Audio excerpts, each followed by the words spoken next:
محمد وعلى آل سيدنا مولانا محمد لا إله إلا الله لا إله إلا الله لا إله إلا الله لا إله إلا الله حسبي ربي جل الله ما في قلبي غير الله نور محمد صلى الله لا إله إلا الله لا إله إلا الله لا إله إلا الله لا إله إلا الله محمد رسول الله صدق الله العظيم وصدق رسوله النبي الكريم ونحن على ذلك من الشاهدين والشاكرين والذاكرين والحمد لله رب العالمين তিন প্রশ্নের উত্তর যে ব্যক্তি দিতে পারবে সে ব্যক্তি বাকি ঘাটিগুলো তার জন্য আল্লাহ সহজ করে দিবেন সুবহানাল্লাহ। আর যদি কবরের মধ্যে ধরা পড়ে যায় তাহলে বাকি ঘাটিগুলোতেও সে কি পড়ে যাবে, ধরা পড়ে যাবে। ফুলসরাতের ফুলের কাছে ধরা পড়ে যাবে, মৃদানের পাল্লার কাছে ধরা পড়ে যাবে, হাসরের ময়দানেও সে ধরা পড়ে যাবে। মৃত্যুর আগ পর্যন্ত মানুষগুলো থাকে আলমের বরজাকের ভিতরে থাকে। হিসাব নিকাশ নেওয়ার পরে কবরের মধ্যে কিয়ামত পর্যন্ত আল্লাহ তাআলা যে জায়গাটা রাখেন ওই জায়গাটার নাম হলো আলমে বরজাক। তো যাই হোক, যে ব্যক্তি মুমিন হবে, আল্লাহওয়ালা হবে, ইমানদার হবে, আল্লাহ রাব্বুল আলামিন তার জবান দিয়া কবরের মধ্যে তিন প্রশ্নের উত্তর আল্লাহ বের করে দিবেন সুবহানাল্লাহ। আল্লাহ নবী বলেন, যে ব্যক্তি কবরের মধ্যে তিন প্রশ্নের উত্তর সঠিক দিতে পারবে, কয় প্রশ্নের উত্তর? তিন প্রশ্নের উত্তর যে ব্যক্তি সঠিক দিতে পারবে, মান রব্বুকা ওয়া মান নাবিয়ুকা ওয়া মা দীনুকা, তখন গায়েব থেকে আওয়াজ দেওয়া হবে, ফায়ুনাদি মুনাদি মিনাস সামাই, অপর হাদিসে আছে আসমান থেকে তাকে আওয়াজ দেওয়া হবে, সাদাকা আব্দি, আমার বান্দা সত্য বলেছে, আমার বান্দা সত্য জবাব দিয়েছে, আবশিরু মিনাল জান্নাহ, আমার বান্দাকে জান্নাতের সুসংবাদ দাও সুবহানাল্লাহ। আবশিরু মিনাল জান্নাহ, আমার বান্দাকে জান্নাতের সুসংবাদ দাও, ফাফরিশুহু মিনাল জান্নাহ, আমার বান্দার কবরে জান্নাতের বিছানা বিছায়া দাও। আল্লাহু আকবার বলেন। তাহলে জান্নাতীদের কবরে কিসের বিছানা বিছায়া দেওয়া হবে? জান্নাতীদের বিছানা বিছায়া দেওয়া হবে। এরপরে বলবে আলবাসুহু মিনাল জান্নাহ, শুধু কবরে জান্নাতের বিছানা বিছাইতে হবে না, তাদের শরীরেও জান্নাতের পোশাক পরিধান করে দাও সুবহানাল্লাহ। ওয়াফতাহু লাহু বাবাম মিনাল জান্নাহ, তার জন্য জান্নাতের সকল দরজা খুলে দাও সুবহানাল্লাহ। তাহলে একজন জান্নাতীদের জন্য সকল দরজা আল্লাহ তাআলা খুলে দিবে, সে যথায় ইচ্ছা তথায় যেখানে ইচ্ছা সেখানে যেতে পারবে সুবহানাল্লাহ। আর যদি লোকটি বেঈমান হয়, কাফের হয়, মুশরিক হয়, সারা জীবন যদি ইসলামের 12টা বাজায়া থাকে, তার জবান দিয়া এই তিন প্রশ্নের উত্তর বের হবে? তিন প্রশ্নের উত্তর বের হবে না। সে বলবে হাই হা তালা আদ্রি, হা হা লা আদ্রি, আমি জানি না, আমার রবকে আমি জানি না, আমার স্রষ্টাকে আমি জানি না। সে বলবে আমার দিন কি আমি জানি না, দিন ইসলাম কারে আমি বুঝি না। অনেকে এমন আছে এখনো আল্লাহর নবী, বিশ্ব নবী মুহাম্মদুর রাসূলুল্লাহ সাল্লাল্লাহু আলাইহি সাল্লামের নামটা শুদ্ধ করে বলতে পারে, শুদ্ধ করে বলতে পারে। আমাদের নবীর নাম কি বলি তো আমরা? হযরত মুহাম্মদ মুস্তাফা সাল্লাল্লাহু আলাইহি ওয়াসাল্লাম, এই নামটা আমরা অনেকে জানি। এজন্য নবীর নাম যদি না জানি, কবরে শেষা আছে না নাই? অল্প হইব না বেশি হইব? বেশি হইব।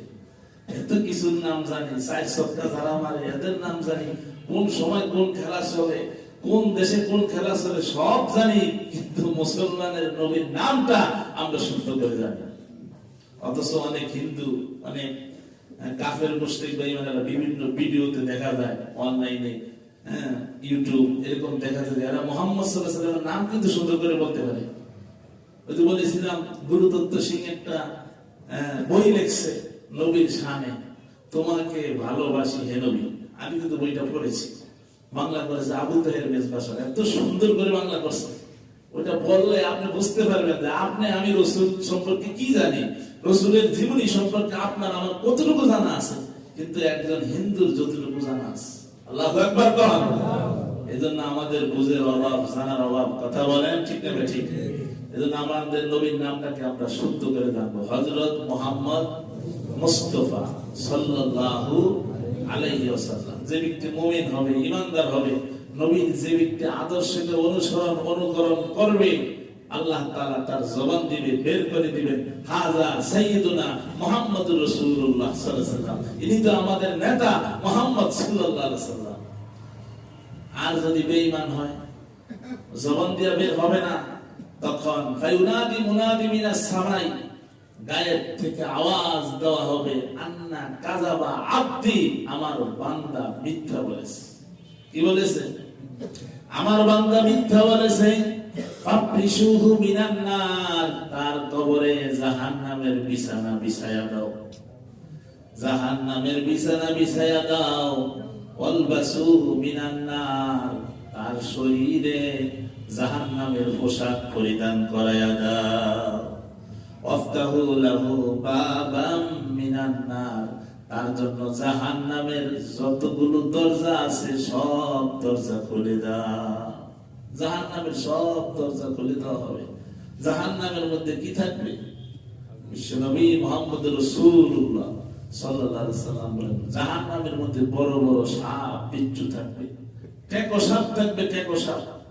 আল্লাহ কোরআনে এই সাপের কথা বলছেন, শুধু দংশন করতে থাকবে।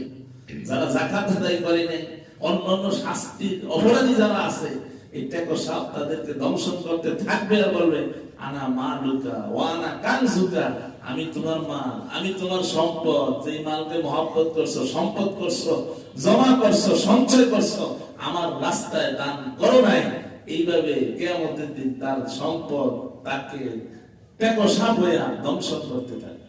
টেকো সাপ কারে কয়? যেই সাপের বিষের কারণে মাথার পশম সব পড়ে গেছে। বড় বড় বিচ্ছু থাকবে, সাপ থাকবে, এমন গর্জন দিবে 70 হাত মাটির নিচে আপনাকে আমাকে নিয়ে যাবে। এরপরে আবার সেখান থেকে লোহার নখগুলো দিয়ে, তামার নখগুলো দিয়ে আবার উঠাতে থাকবে। তাদের কোনো দয়া মায়া হবে না। অন্ধ সাপ আল্লাহ রাখবেন, সে শুধু ধ্বংসই করবে, আর কিছু সে বুঝবে না, শুধু ধ্বংসন করতে থাকবে। দুনিয়ার আগুনে আমরা কতক্ষণ আমরা আঙ্গুলটা দিয়ে রাখতে পারবো? পারবো?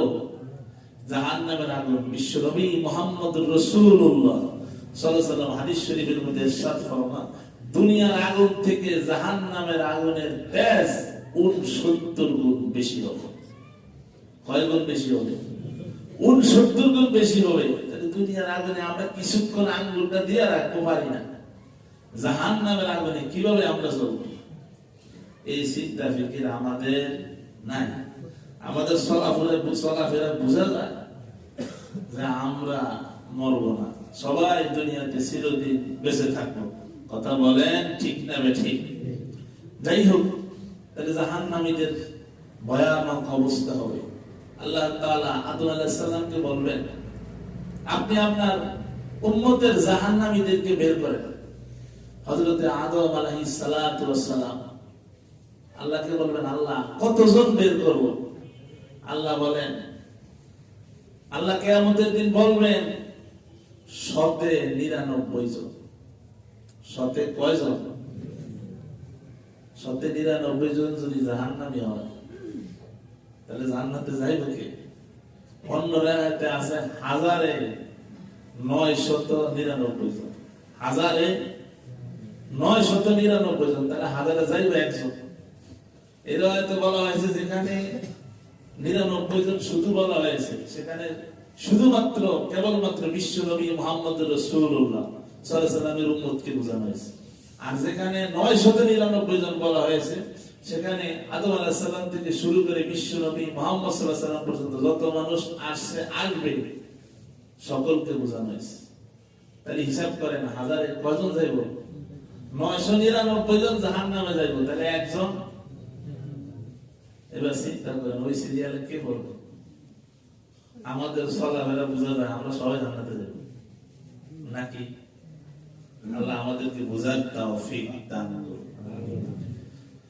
আল্লাহ নবী সাল্লাল্লাহু আলাইহি ওয়াসাল্লাম বলেন, এটা ওই সময় হবে, আল্লাহ কোরআনে ঘোষণা করেছেন, ইয়াউমাইয়া জাআলুল উইলদানা শিবা।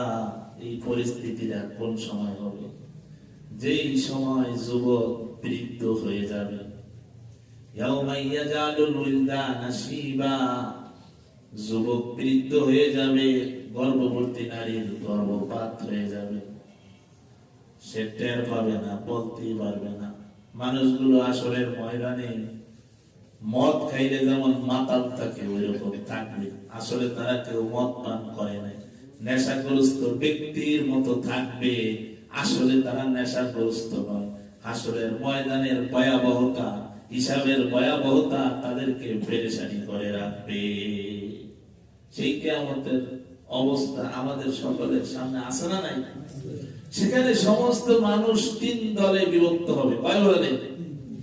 আল্লাহ রাব্বুল আলামিন কোরআনে বলেন, ওয়া কুনতুম আজওয়াজান সালাসা, তোমরা সেখানে 3 দলে বিভক্ত হবে। ফাআসহাবুল মাইমানাতি মা আসহাবুল মাইমানা ওয়া আসহাবুল মাশআমাতি মা আসহাবুল মাশআমা ওয়াস-সাবিকুনাস সাবিকুন উলাইকাল মুকাররাবুন। আল্লাহু আকবার বলেন। হাশরের ময়দানে 3 দলে বিভক্ত হবে। এক দল হবে ডানপন্থী, ফাসহাবুল মাইমানাতি মা আসহাবুল মাইমানা। আল্লাহ বলেন ডানপন্থী তো ডানপন্থী। ডানপন্থী যারা হবে এদেরকে আদম আলাইহিস সালামের ডান পার্শ্ব থেকে সৃষ্টি করা হয়েছে, এরা আরশের ডান পাশে থাকবে। আর বামপন্থী যারা হবে আসহাবুশ শিমালি মা আসহাবুশ শিমাল, বামপন্থী যারা হবে তাদেরকে আদম আলাইহিস সালামের বাম পার্শ্ব থেকে সৃষ্টি করা হয়েছে, এরা হবে সকলে জাহান্নামী। তাহলে ডানপন্থী বামপন্থী, আজকে দুনিয়াতে অনেক দলের নাম, বাম দল আছে না নাই?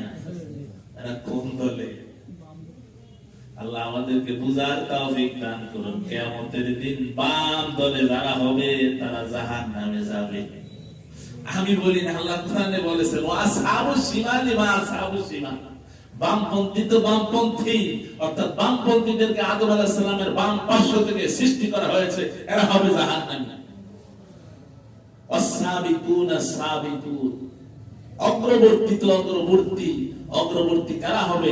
যাদের আল্লাহ কোনো হিসাব নিকাশ দিবেন না, বিচার করবেন না, এরা হবে নবী শহীদগণ, নবীগণ।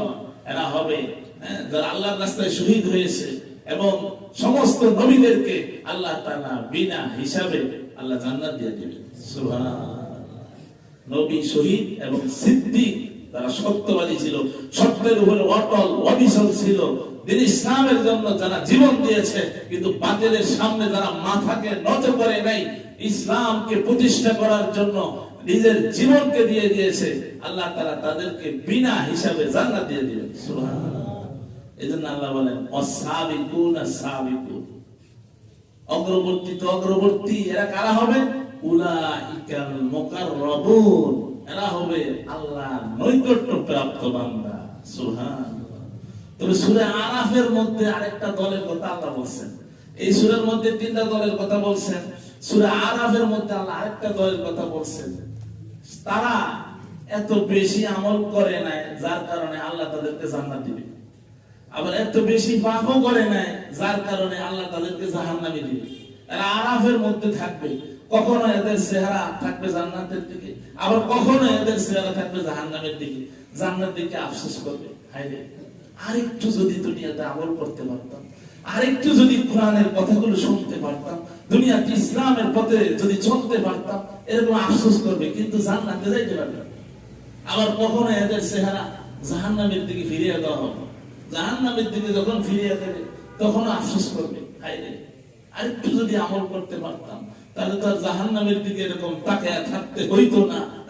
যদি জান্নাতি কাজ করতাম, দুনিয়াতে যদি ইসলামকে অনুকরণ করতাম, তাহলে তো আল্লাহ জান্নাত দিত। তো কখনো এদের চেহারা থাকবে জাহান্নাতের দিকে, কখনো থাকবে জাহান্নামের দিকে। এই কয় দল হইল? 4 দল। আল্লাহ তাআলা আমাদেরকে ডানপন্থী হিসাবে কবুল করুন, আমিন বলেন, আমিন বলেন।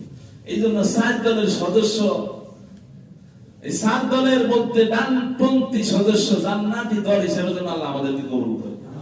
এই দল হইতে আমাদেরকে কি করতে হইব? বিশ্বনবী মুহাম্মদুর রাসূলুল্লাহ সাল্লাল্লাহু আলাইহি ওয়াসাল্লাম হাদিস শরীফের মধ্যে ইরশাদ ফরমান, হাসিবু ক্বাবলা আন তুহাসাবু ওয়াজিনু ক্বাবলা আন তুজানু। তোমার হিসাব নেওয়ার আগে তুমি নিজেই হিসাব নিতে হবে। আল্লাহ নবী বলেন, তোমার হিসাব নেওয়ার আগে তুমি নিজের হিসাব নাও। তোমার আমলনামা ওজন করার আগে তুমি নিজের আমলনামা নিজে ওজন করো। হাসিবু ক্বাবলা আন তুহাসাবু, নিজের হিসাব নিজে নাও। ওয়াজিনু ক্বাবলা আন তুজানু, তোমার আমলনামা ওজন করার আগে তুমি তোমার আমলনামা ওজন করো। তুমি কয়টা ভালো কাজ করছো সকাল থেকে সন্ধ্যা পর্যন্ত, তুমি হিসাব নাও। আল্লাহর কোরআনটা পড়ছো কিনা হিসাব নাও। কয়বার সুবহানাল্লাহ কইছো হিসাব নাও। কথা বলেন ঠিক না ঠিক? কয়টা ভালো কাজ করছি হিসাব নাও। পরের উপকার কতটুকু করেছো, না বাস দেওয়ার চেষ্টা করছো হিসাব নাও। আজকে তো এই নিজের হিসাব নিজে নেই না, আরেকজনের হিসাব নেওয়ার জন্য আমরা ব্যস্ত আছি। কথা বলেন ঠিক না ঠিক? আরেকজনের হিসাব নিয়ে আমরা সবাই ব্যস্ত। অমুকে এত খারাপ, এইভাবে তার চলাফেরা কেমন কেমন জানি, অথচ নিজের মধ্যে সব দোষ আছে, সে আরেকজনের দোষ নিয়ে ব্যস্ত। এই অধিকার আপনাকে আমাকে কেউ দেয়? নিজের হিসাব যদি নিজে নিতে ব্যস্ত থাকি, আরেকজনের দোষ নেয়া, আরেকজনের সমালোচনা করা, আরেকজনের অপরাধ তালাশ করার সময় আছে? এই জন্য বিশ্বনবী বলেন, হাসিবু ক্বাবলা আন তুহাসাবু, তোমার হিসাব নেওয়ার আগে তুমি হিসাব নাও। ওয়াজিনু ক্বাবলা আন তুজানু, তোমার আমলনামা ওজন দেওয়ার আগে তুমি নিজেই তোমার আমলের পাল্লা ওজন করো, যে আসলে নেক কাজ করতেছো না বদ কাজ করতেছো, জান্নাতের দিকে যাচ্ছ না জাহান্নামের দিকে যাচ্ছ। নিজের হিসাবটা নিজে নাও। কারণ আল্লাহ কোরআনে বলেন, ফামান ইয়ামাল মিসকালা যাররাতিন খায়রান ইয়ারা ওয়া মান ইয়ামাল মিসকালা যাররাতিন শাররান ইয়ারা। অনুপরিমাণ ভালো আমল করলো আল্লাহ সেটা দেখিয়ে দিবেন, সুবহানাল্লাহ। আর অনুপরিমাণ মন্দ আমল করলো আল্লাহ সেটাও কি